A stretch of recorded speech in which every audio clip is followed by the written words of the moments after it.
Good evening, America. Thanks for being with us. Tonight, I'm Chris Starwald, and I am filling in for Blake Berman, and you are watching The Hill on NewsNation. A federal judge ordering the Trump administration to end its blockade of emergency funds for food assistance for needy families as the government shutdown stalemate continues. 31 days and counting. Meanwhile, President Trump is said to be considering expanding military action against Venezuela to include strikes on land after weeks of naval attacks. The president talking to NewsNation's Kelly Meyer just a little while ago aboard Air Force One. There are reports that you are considering strikes within Venezuela. Is that true? No. That you made a decision on that? No, it's not true. Plus, FBI Director Kash Patel touting the disruption of what he says was a planned Halloween terror attack in Michigan. We've got the latest. And guess what? It's almost Election Day. We'll break down Tuesday's key contests with our partners at Decision Desk HQ and what it all means for MAGA. We'll also check in with NewsNation's Brian Enton as he hits the road to talk to voters.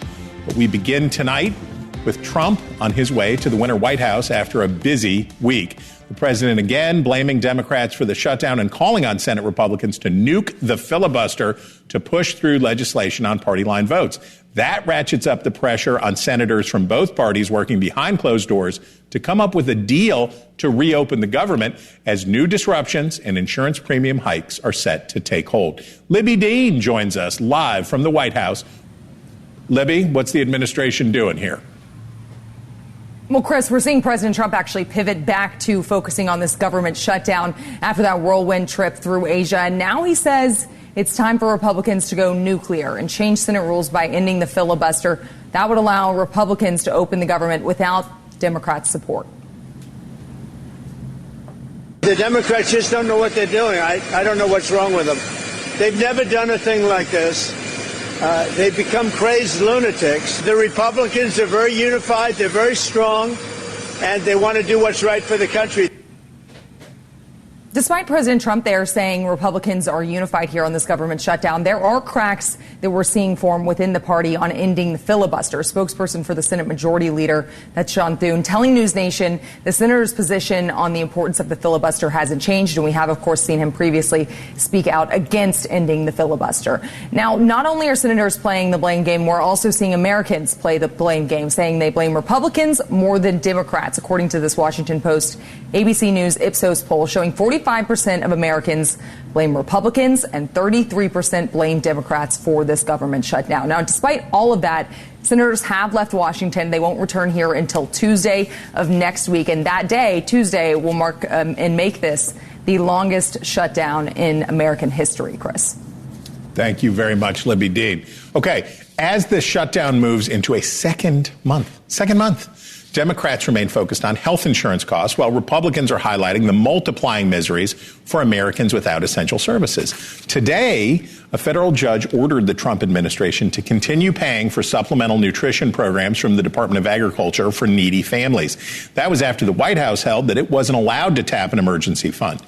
Gets kind of complicated. But with us now, Republican Congressman from California, Kevin Kiley. Congressman, give me your take on the administration's position here. This is an emergency fund that Congress established, I assume for moments like this where there were interruptions. There's billions of dollars in there. The administration says we can't do it. Is that the right choice? Well, from my perspective, people going without food benefits is absolutely unacceptable. And so, I've said however we can make sure that people get their benefits, that's the avenue we need to pursue. Ideally, by reopening the government. Short of that, by passing a bill to actually fund this food assistance SNAP benefits, which I'm actually co-sponsoring in the House. And then, if there's short of that, if Congress is unable or unwilling, can't get its act together to actually do that, then if the administration has the legal ability to do so, then I think that's a good thing. The problem is that fund, even if this court order stands saying that they are allowed to use that, doesn't even cover full benefits for a month. And so it's very much a Band-Aid solution. So it would be better to save it for a rainier day in your mind. But if that's the last option on the table, they should go ahead and do it. Well, certainly. The best thing would be to reopen the government or at the very least to fully fund SNAP and give them an appropriation so they can use those funds to get to the people who need it. Now, I notice with my keen journalist's eye that you are here in Washington, D.C. Wow. You are not in Sacramento, California. where's the House of Representatives, right? You're here. It seems like you'd like to be over there doing some legislating. Right. I understand Speaker Johnson's point of view that to maximize the leverage against Senate Democrats, if he keeps the House out of session, there's nobody for the Senate to negotiate with, and it increases the leverage. But there's a lot of other stuff going on. Is it time to reopen the House and you guys get back in session? It was time to reopen the House 5 weeks ago. I mean, I don't think it was ever justified to cancel our legislative session days. And so it was just announced that next week, for the 6th consecutive week, the House was supposed to be in session and is not going to be in session, which means not only are we really, limited in our ability to do whatever it takes to get the country out of this mess, or to even pass bills like the one I'm co-sponsoring to fund SNAP benefits, but also all of the oversight hearings, all of the legislative markups we have, all of the ordinary business of the people for 6 consecutive weeks has been canceled or postponed. And so I don't think that's a matter of maximizing leverage. I think that's a matter of just not taking advantage of the opportunities we have to legislate on behalf of the people. Okay. California's got an election on Tuesday, and the big ticket on the ballot is the Proposition 50, which is for retributive gerrymandering against Texas. Obviously, your district is going to be one of the ones that Democrats will target if this, as expected, passes. An interesting thing happened when Gavin Newsom announced this back in July. Republicans said, we're going to fight you. We're going to beat this thing. Kevin McCarthy raised a bunch of money, the former speaker, and it was, we're going to fight this thing tooth and nail. We don't hear that anymore. And there was this line I noted from, from Puck, talking about where the money went and where the effort went. And a House GOP operative said, Trump is looking at numbers, not members. They're expendable.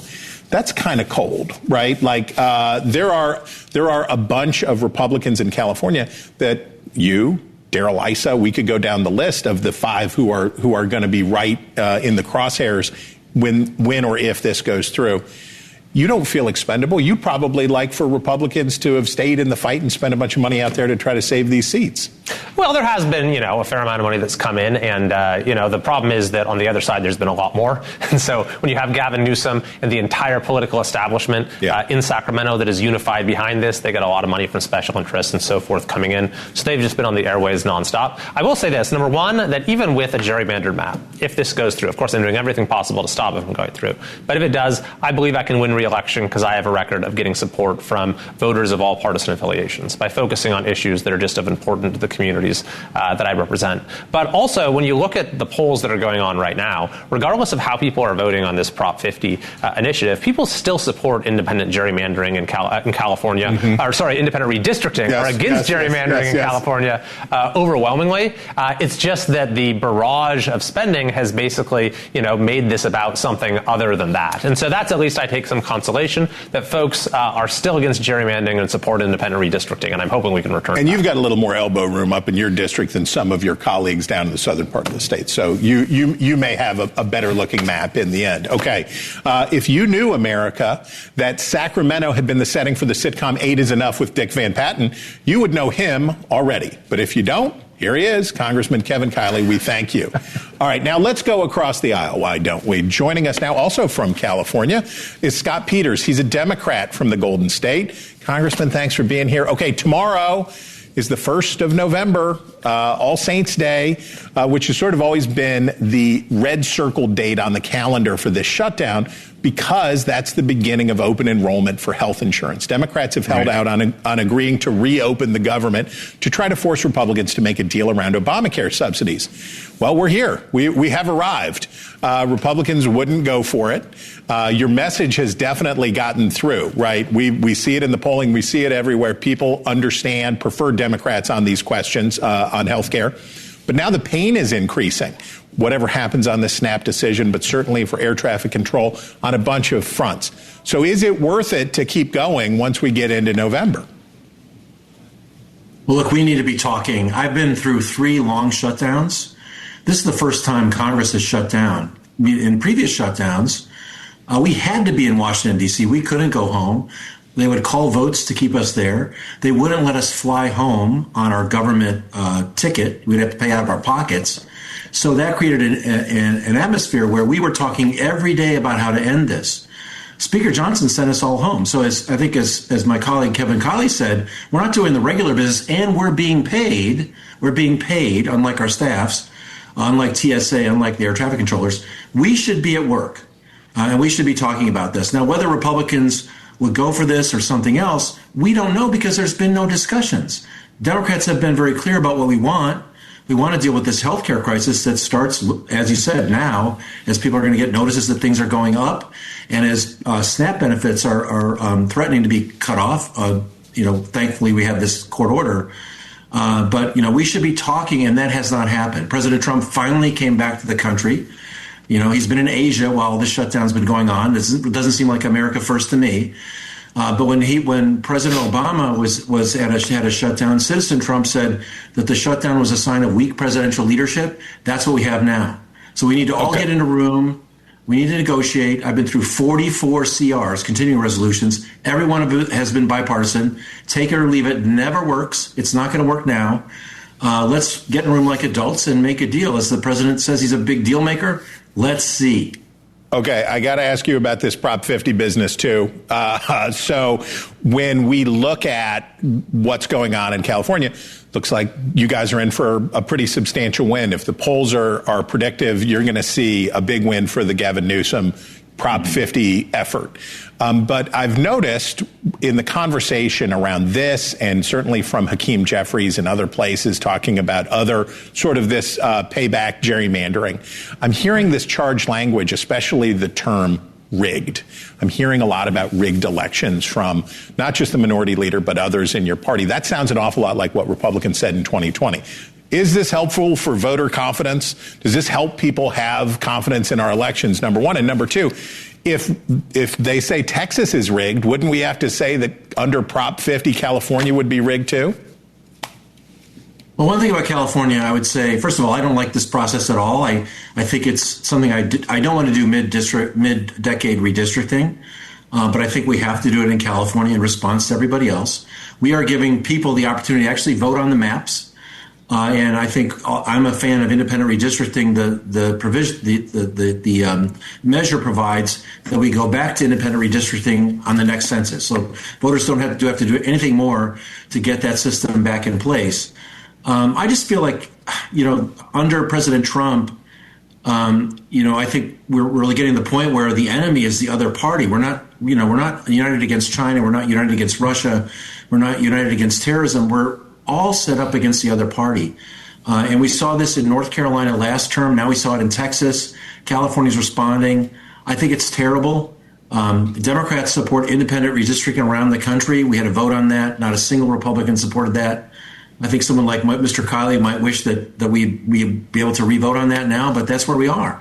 So we've got to fight fire with fire. I think it's unfortunate, but we will go back to the other system, and voters get to choose whether to support these particular maps. We're not sending back to some dark room to be drawn. And I think that's the best we can do under these circumstances. And I think it's the right thing to do under these circumstances. And I noticed you did not use the word rigged there either. No. America, if you had ever waited for an hour, been happy to wait for an hour in line at the taco stand in La Jolla, you would know him already. But if you don't, there he is. Congressman Scott Peters, we thank you for your time. Coming up, the FBI says it foiled a potential terror plot planned for this weekend. What we're learning and what President Trump said about it today. Plus, countdown to Election Day. We've got the latest numbers on key races that could be a green light or a stop sign for the Trump agenda. Scott Tranter from Decision Desk HQ is here. As the president escalates his undeclared war in South America, we'll talk about the military moves and the constitutional conflicts. We'll do it all. Stay with us.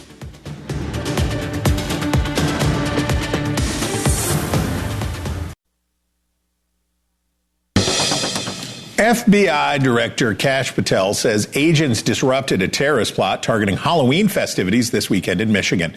NewsNation's Kelly Meyer asked the president about it aboard Air Force One.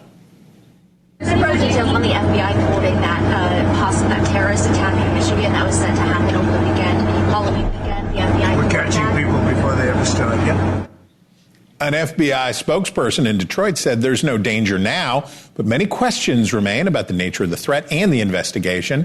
NewsNation national correspondent Jessica Cartalea, who I just keep butchering your last name every time I talk to you, and I'm sorry, I'll get better. What is the latest on this story?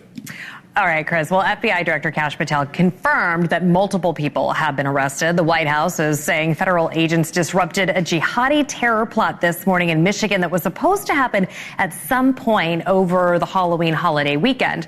According to the Detroit field office, the FBI conducted law enforcement activities in the towns of Dearborn and Inkster.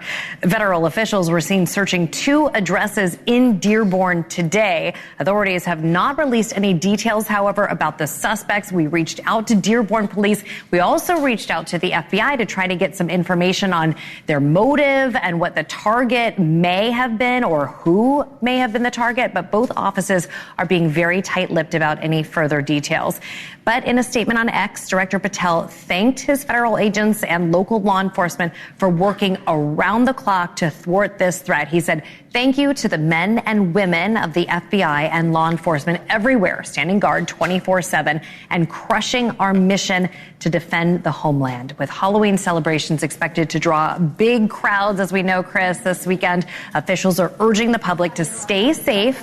Dearborn Police and the FBI Detroit field office saying at this time there's no direct threat to the general public, but it's important to stay vigilant, especially when there are large crowds. The FBI is calling this an ongoing investigation. I'll do it for you, Chris. Jessica No, I can do it. I can do York. it. Jessica Cartalea. I was ready this time. Sorry. Hey, you got it. Have a good weekend. Happy Halloween. Thank you. You too. Joining us now, NewsNation law and justice contributor Jennifer Coffindaffer. She's a former FBI special agent. Thanks for being with us. Why do you think it is that we have heard so little about the details in this case? Why would the FBI come forward with this announcement but not the details? Does it raise questions for the folks in Detroit? How do you see it? Well, how I see it is this is a new FBI. The fact that they're even coming forward with this foiled plot. There are so many plots that the FBI foils really on a daily basis. And typically, though, they don't let anything out about it. So I like this new era from the standpoint of the public gets to see who's being arrested and why, but they're not going to go into a lot of details. However, I did some digging, and we have a few more details. Ages 16 to 20 of the 5 arrested. Furthermore, it's right on the heels of that Army National Guard, Amar Saeed, that foiled plot.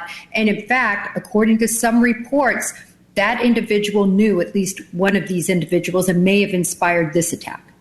Okay, but on this question of what you say that you've disrupted, when you talk about the volume of cases, the number of times that the FBI is disrupting these plots, should the FBI be just transparent and say there are people trying to kill you 100% of the time, or is there some merit in waiting and holding so that you're not stoking anxieties? What's the balancing test there?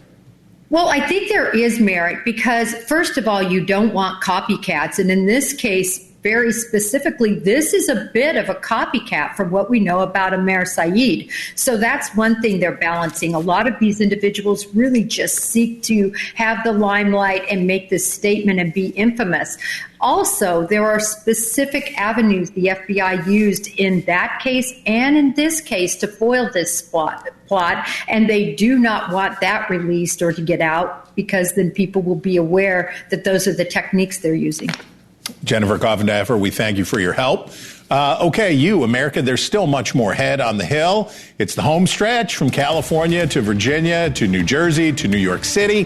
What's at stake and how it's going with Scott Tranter from Decision Desk HQ. Plus, what in the heck is going on with Venezuela? We will get to the inside view on the military operations and the political blowback when we return.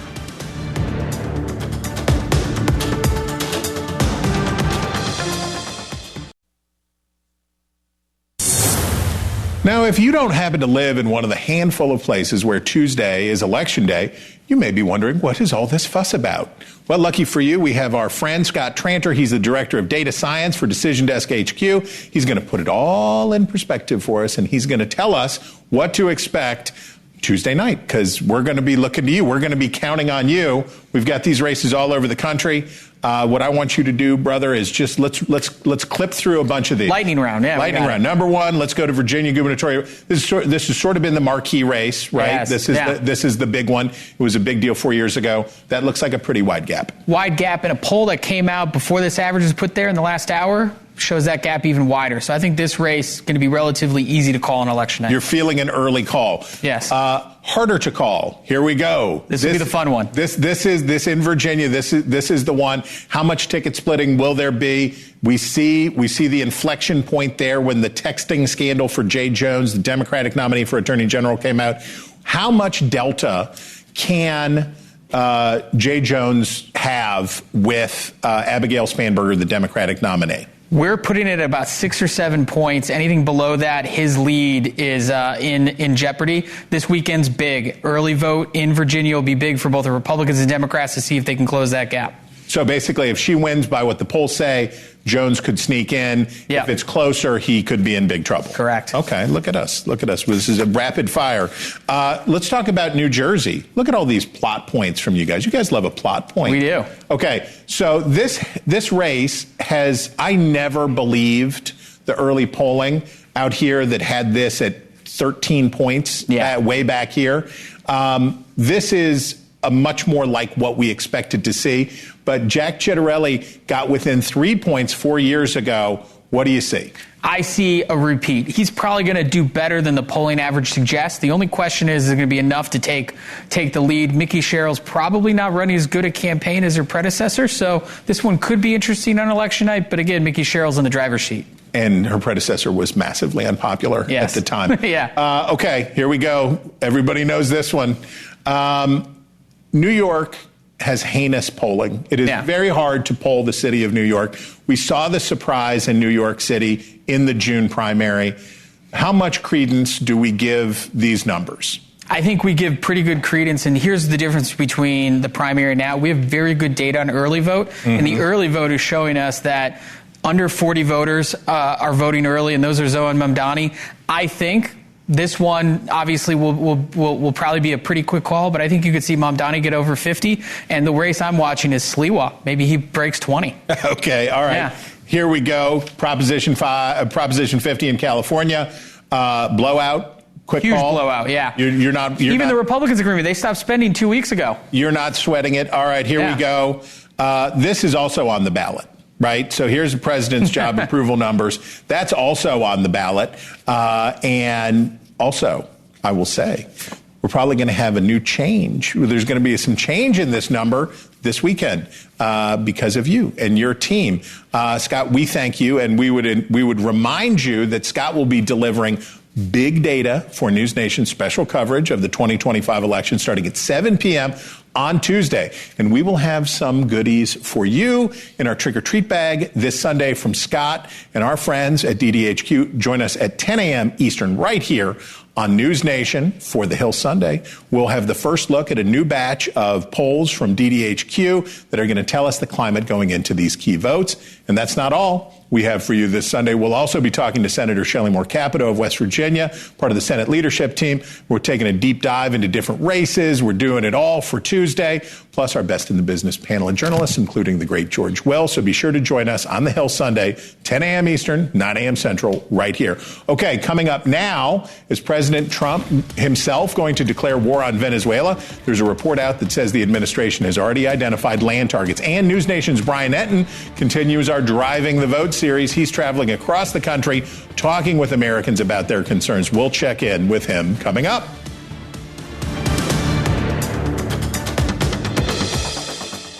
NewsNation and Decision Desk HQ out in front. Accurate election results faster than the other networks. NewsNation once again has called it first. The difference is DDHQ. No one has been close to NewsNation because of DDHQ. Coverage begins Tuesday at 7/6 Central on NewsNation. Welcome back. The Trump administration continues to tout the killings of suspected South American drug runners, blowing up at least 14 vessels and killing at least 60 people in the Caribbean and Eastern Pacific. But a new report says the mission may be going ashore. According to the Wall Street Journal, the administration is now looking to target Venezuelan military targets on the ground. NewsNation's Kelly Meyer asked the president about it today. There are reports that you are considering strikes within Venezuela. Is that true? No. That you made a decision on that? No, it's not true. Joining us now is retired Rear Admiral Mark Montgomery. He's a senior fellow at the Foundation for the Defense of Democracies. Admiral, thank you for being here. I keep wondering, how much do we know? I assume this is naval intelligence is providing a lot of this information. How do we know, what do we know about the people that our military is killing? So the drug dealers that we're seeing there, they have good intelligence, not just Navy and military, but the intelligence community, CIA, NSA, will be collecting heavily. I have no doubt that the people on these boats are largely trafficking the narcotics that they're being accused of. Similarly, we have a pretty good idea of where they sit on the shore, you know, where their factories are, where they turn the paste into a powder for cocaine and things, and where they the CPOT, what we call the maritime points of departure, the aviation points of departure they use to move the drugs. Okay. We're hearing some dissent in the ranks on this issue. We saw that the naval chief for the region left his post, and there were questions about that, and Democrats have said that there are sort of whistleblowers who say that they're concerned about the legality of this stuff. How seriously do you take that? So this is a serious issue. Admiral Halsey, the Southern Command, the Joint Force Commander, resigned, retired, but I think resigned. I think over this issue. Look, this is a tough one. I did drug operations as a commanding officer of a ship. It's slow and deliberate when you're doing it as a law enforcement action. It is successful, but it doesn't kind of get it won't have the imposition of cost on the regime that the strikes do. But there's a legitimate legal discussion over the appropriate use of these strikes without knowing exactly who's on the boat.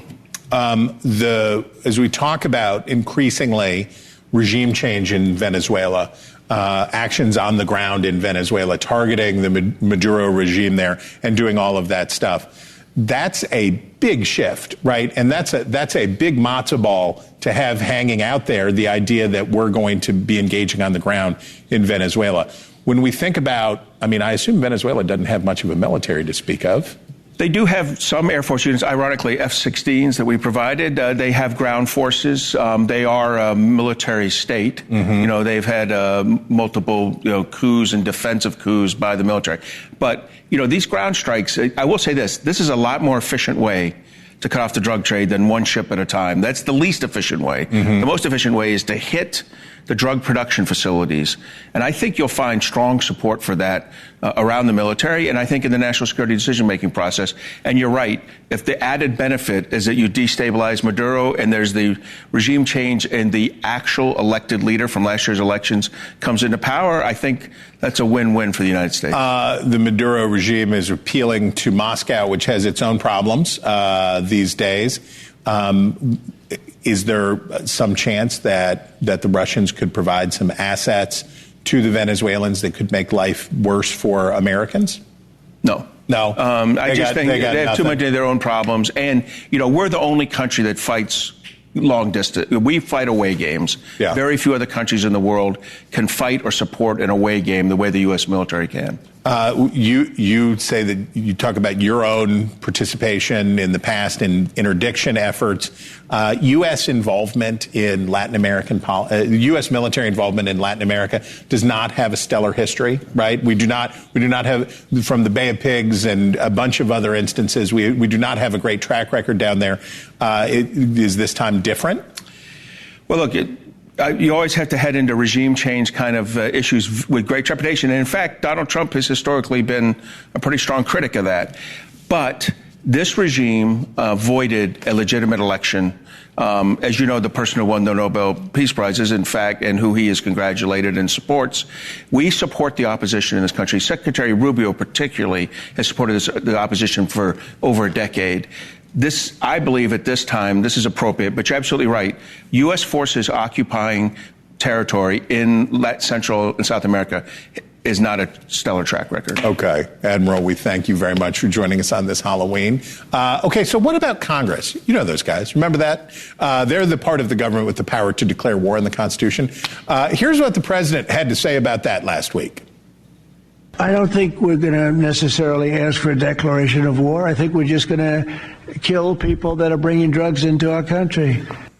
Okay, with us now is Tia Mitchell. She's the Washington bureau chief for the Atlanta Journal-Constitution. She is our friend. Where's Congress? What's going on? I hear Republicans increasingly saying you can't just do regime change and kill people and do whatever you want, but the House isn't in session. And nobody wants to be the guy or gal who says, let's stand up for the rights of drug traffickers. Right. And especially Republicans, it's not even going that far.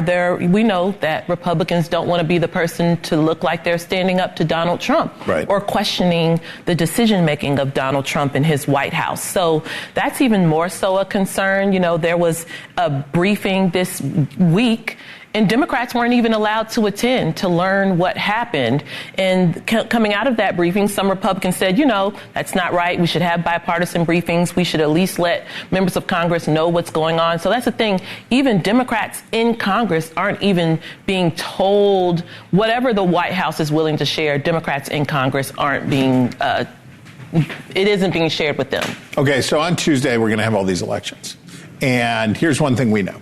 That the people who work in that building, they are going to be watching these results, right? Not just, so let's say you're a Democrat, you're a Republican in North Carolina, which looks a lot like Virginia, or a Republican in Pennsylvania, which looks a lot like New Jersey. If you are one of these people, they're going to be watching the results. So we have this whole, and we heard from Congressman Kiley earlier in the show, we have a bunch of people from competitive districts who are growing increasingly anxious about a bunch of things. The Epstein files, we could go all the way down the list of stuff that they need to show that they're busy on. How do you think the results on Tuesday will affect the attitude of Republicans in Congress to say, hey? So, because as you've noted, there are Republicans, again, not necessarily out front if their name's not Marjorie Taylor Greene for the most part, but there are... She's out front, too. She's out front, but there are other Republicans who are uncomfortable with this unscheduled extended recess during the shutdown. They believe that they should be here taking votes. They believe that the new Congresswoman from Arizona should be sworn in. So I think that if the results on Tuesday show that Democrats are winning on the messaging, they show that Donald Trump's unpopularity is bringing Republican candidates down, I think that will only add to the dissatisfaction among rank and file members of Congress. Now, whether more of them are willing to go public, whether more of them are willing to privately continue to pressure and criticize Speaker Johnson, who at the end of the day, it's Speaker Johnson who decides whether there are votes in the House or not. Now, Speaker Johnson, of course, is doing what he thinks President Trump wants him to do, but Speaker Johnson gets to decide. And keeping the pressure on Senate Democrats, right? It does both those things. At the end of the day, though, it's been a month. Yeah. So, does it look like Senate Democrats are feeling the pressure? Not really. They're not changing their vote. There hasn't been one flip in 14 votes on the House passed continuing resolution. I say Wednesday. When do you think the shutdown ends? Oh, you think Wednesday? Wednesday, Thursday? I think it depends on if Trump, I know he said today, nuclear option, and he's not going to talk to Democrats. I think that if Tuesday is really bad for Republicans, there will be a lot of private pressure for Trump to get involved. And I think Trump is the one who unlocks this all. And Democrats are hoping he'll get in because then he can scramble everybody's omelet. Okay, Tia Mitchell, you're a good friend. You're good to be here. We appreciate you. Coming up, we're going to have so much more on the other side of the break, so I think you better stick around.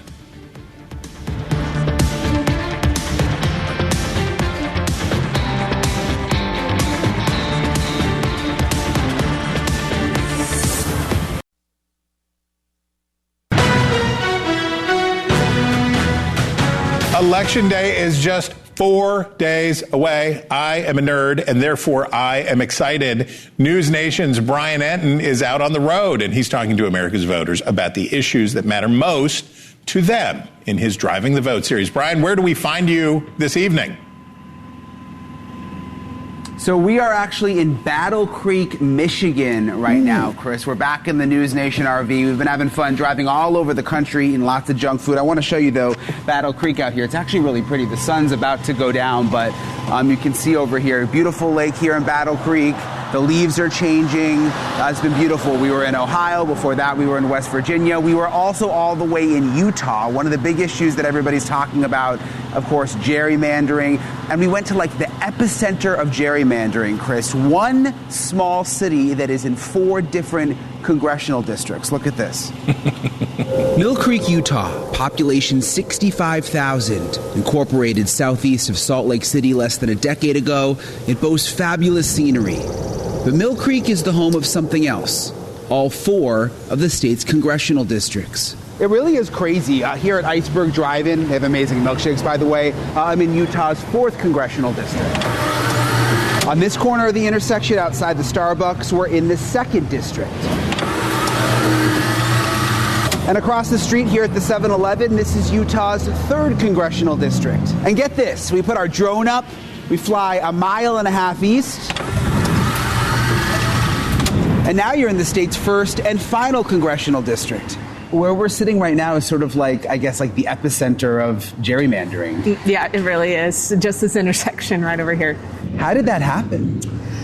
Well, it's a really long story. Elizabeth Rasmussen heads up the group Better Boundaries. She explains that Utah voters went to the polls in 2018 demanding nonpartisan congressional maps and won. But years after passing, and those voter-mandated maps are still not in place. It comes to how you're represented. And if boundaries are drawn in a certain way that makes it so your voice can't be heard, that's a problem. And so really every issue that people are passionate about can come back to this. So we live in this little jagged, separated area that they've created. Mill Creek voter Elisa Olson is an independent and moderate, while the legislature's super Republican majority has drawn maps that spread out the area's Democrats. To me, this is just a blatant attempt to diminish the vote of our community. It's not which party that's doing it that primarily bothers Olson, who's a member of the Mormon Women for Ethical Government. It should not be something that is permitted. And the crazy thing is that the people of Utah agreed and voted for this. As a mayor, I have a different attitude because I have 4 congressional doors open to me to lobby for things that our city needs. The mayor believes Mill Creek's nabbed some grant money thanks to its supersized representation in Congress. You know, being able to get 6 letters of recommendation from our 2 senators and 4 congresspeople is actually quite effective. Come with me today as we journey west through all 4 of Utah's congressional districts. Mill Creek voters are engaging, making creative Instagram videos to get the point across. Farewell, Utah Congressional District number 1 in Mill Creek. They want to show just how ridiculous it is that they have 4 congressional districts in their small city. With tears in our eyes and chocolate in our cups, we have reached Utah's Congressional District 4 here at the Iceberg Drive-In. Also in Mill Creek. Many efforting to buck the national trend and pioneer a new path. But Utah is different because while others are finding ways to make the system work in their favor, we are pushing for the opposite. Really is kind of crazy, Chris. You stand at that drive-in at that intersection and you can see 4 different congressional districts. As for our road trip, we're going to continue north right after we finish this live shot with you. Probably going to spend the night tonight in Grand Rapids, Michigan. Chris? Grand Rapids is awesome, and Grand Rapids is also the swingiest swing part of Western Michigan. You are driving literally to the spot. You are going to the place. Do you think people out there are paying attention to what's going on, what we're going to be doing Tuesday night, and all of this stuff? Does this penetrate out there, or are they dealing with their own lives? I think they're dealing with their own lives. Look, we talked to soybean farmers yesterday. That's definitely something that's penetrated. People are really, really interested in that and the deal with China. Crime has come up. People are interested in that. And then people are watching, I think, the mayoral race in New York City, very interested, and then New Jersey and Virginia, too. So it's definitely come up. Brian Enton is out there in the wild, feeling the vibes of Gerald R. Ford as he treks deeper into Western Michigan, eating lots of delicious junk food as he goes. Brian, stay safe out there and come back and see us soon. Okay, now look. there are plenty of goblins in politics, whether it's Halloween or not. And talk about the trolls. Okay, the White House and California Governor Gavin Newsom trading some Halloween costume ideas this year. Let's start with the first one. What do we have? What's our first one? Oh, yes, this is Donald Trump. This, you know, the Spirit Halloween gag. And this is the president saying that there's no crown on it, but he's the king. Okay. But then what does Gavin Newsom have to say? Oh, I see. So he comes and fights back and makes fun of the president like that. Okay, we got it. Does it get any better? Let's see what the next one is. Ooh, gross. Okay, this is Gavin Newsom ripping on Kristi Noem, and even with a reference to her one-time story about killing one of her pets. So it's pretty gross out there. We would have to say that it is pretty gross out there. Tia Mitchell is still here very quickly. I want to say, why can't we have nice things, right? These politicians ruin even Halloween. Yeah, I mean, it's the trolling. It's the trend. I think that Governor Newsom finds it effective. We know that Trump and the current White House finds it pretty effective, but I think there are a lot of people at home who want our elected officials to be a little bit more serious and a little bit more focused on things like the government shutdown. Yeah. Okay. Tia Mitchell, the voice of reason and decency and dignity here with us tonight. We appreciate you, and we appreciate you as well. That is all of the time we have for us here on the Hill. We thank you for watching, and we hope you'll stay and watch Elizabeth Vargas Reports, which starts right about now.